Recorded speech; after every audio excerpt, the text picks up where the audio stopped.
नमस्कार। कौशल योग के आज की इस कड़ी में आपका हार्दिक स्वागत है। आज की इस कड़ी में महर्षि ईश्वर कृष्ण द्वारा रचित सांख्य कारिका की 53वीं कारिका पर विचार करेंगे।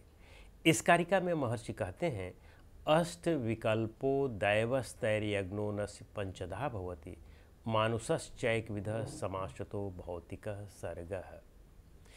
पूर्व की कारिकाओं में उन्होंने प्रत्यय सर्ग की बात की। दो प्रकार की सृष्टियां उन्होंने बताई, सर्ग बताए, एक तो प्रत्यय सर्ग और दूसरा भौतिक सर्ग। तो प्रत्यय सर्ग की चर्चा पूर्व की कारिकाओं में कर दी गई।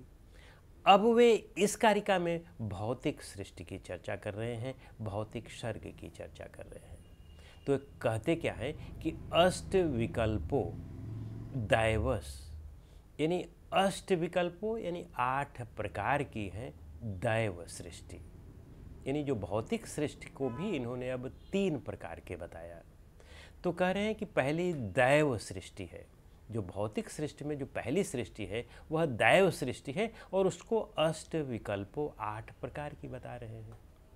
फिर कह रहे हैं कि तैर्यग्नोनश्च पंचधा भवति, और जो तिर्यक योनि है यह 5 प्रकार की है। पंचधा यानी 5 प्रकार की, भवति का मतलब होता है, यानी कि जो तिर्यक योनि है वह 5 प्रकार की है।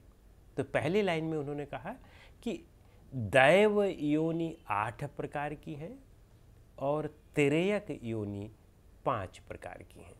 दूसरी लाइन में कहते हैं मानुषश्चैक विधः, यानी मनुष्य च एक विधः, मनुष्य की योनि एक ही प्रकार की है। फिर कहते हैं कि समासतो भौतिकः सर्गः।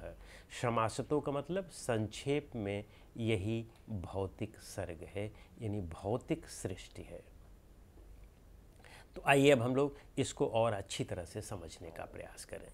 अष्ट विकल्पो दैवस, यानी दैव सृष्टि जो है वह 8 प्रकार की है। वे 8 प्रकार कौन कौन से हैं? वस्तुतः दैव सृष्टि को ये सतोगुण प्रधान कहते हैं, यानी जो सतोगुण प्रधान लोग हैं उन्हें दैव की योनियों में रखा गया है। यद्यपि हमारे ग्रंथों में लिखा है कि देवता लोग होते थे और देवता लोग जो होते थे वे बिना कुछ किए ही ढेर सारी चीज़ें प्राप्त कर लेते थे और सदैव ऐश्वर्य में रहते थे। उनमें सदैव ऐश्वर्य यानी सारी चीज़ें उन्हें सब सहज प्राप्त, सुलभ प्राप्त होती थी। तो इसीलिए उन्होंने उसे दैव शब्द कहा। वास्तव में ऐसे दैव या ऐसी चीज़ें नहीं होती हैं।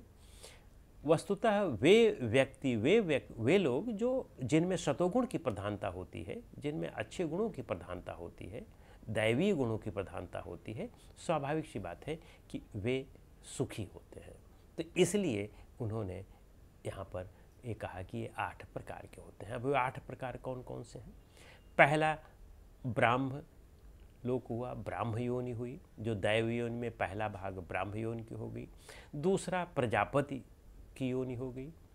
तीसरा पैत्र की योनि हो गई और चौथा ऐन्द्र की योनि हो गई, यानी इंद्र की, जो स्वर्ग लोक होता है। और पैत्र का मतलब पितृलोक होता है और ब्राह्मलोक का मतलब कि जहाँ पर ब्रह्मा रहते हैं।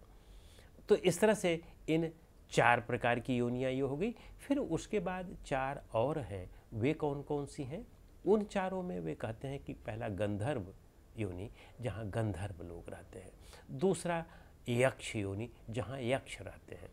और फिर तीसरा उन्होंने राक्षस का कहा और चौथा पैशाच का कहा। तो इस तरह से 4 और 4 ये मिला करके 8, इनको दैव योनियाँ कहा गई।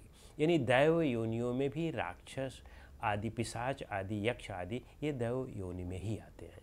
तो इस तरह से 8 प्रकार की ये दैव योनियाँ हो गई।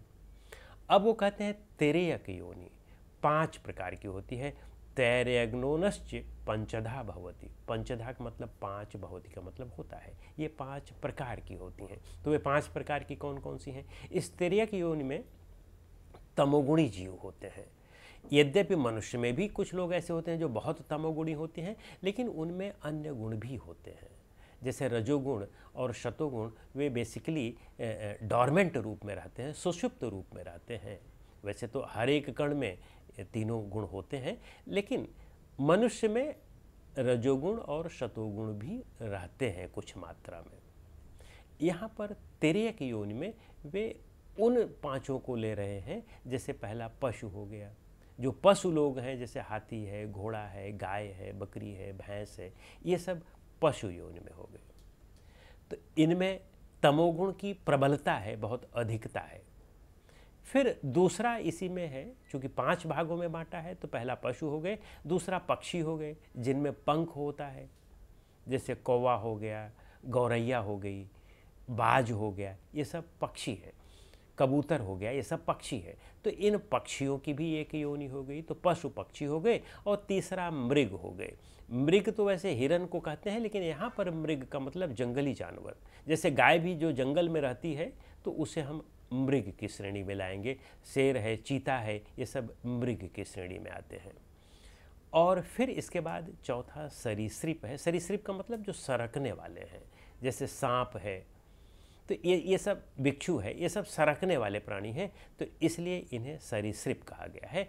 और फिर पांचवा उन्होंने कहा है कि जैसे वृक्ष हैं, अस्थावर हैं, वृक्ष आदि हैं जो चल फिर नहीं सकते हैं, एक जगह से दूसरी जगह पर नहीं जा सकते हैं, तो उनको अस्थावर। तो इस तरह से तिर्यक योनियों में भी 5 प्रकार की हो गई, पशु, पक्षी, मृग, सरीसृप और अस्थावर।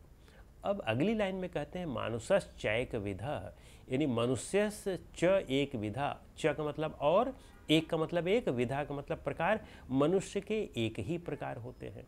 अब देखिए कितनी महानता की बात उन्होंने कही है। मनुष्य में उन्होंने अन्य प्रकार नहीं बताया कि कोई क्षत्रिय है, कोई ब्राह्मण है, कोई वैश्य है, कोई शूद्र है, कोई स्त्री है, कोई पुरुष है, कोई धनाढ्य है। इसमें उन्होंने प्रकार नहीं बताया, मनुष्य को एक ही प्रकार का बताया।